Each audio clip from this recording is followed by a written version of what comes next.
guys, and welcome to this video. In this video, we want to find the value of this expression, which is 8 minus 5, then times these parentheses. And inside these parentheses, we have 8 minus 5 again. Are you ready to solve? Let's go ahead and get this started. 8 minus 5 equals 3. And 3 times 8 minus 5 equals 3 again. So 3 times 3, which equals 9. But this answer is not correct. Because according to the order of operations, which is PEMDAS,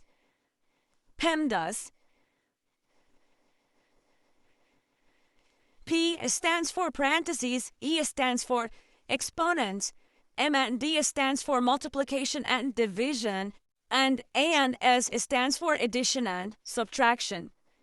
First, we have to do parentheses, then exponents, then multiplication and division, and finally addition and subtraction. As we know, multiplication and division have equal priority, and we have to work from left to right, and the same applies to addition and subtraction.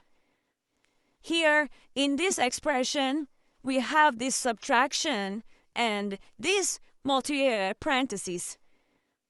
Okay? According to PEMDAS, first we have to handle these parentheses. Okay? So 8 minus 5, then times these parentheses. Inside these parentheses, we have 8 minus 5, which equals just 3. Now we have this subtraction and this multiplication. According to PEMDAS, multiplication has higher priority than subtraction. So we have to do this multiplication first. 5 times 3 equals 15. Okay? So 8 minus 15. And this is equal to negative 7. So our final answer to this problem is negative 7.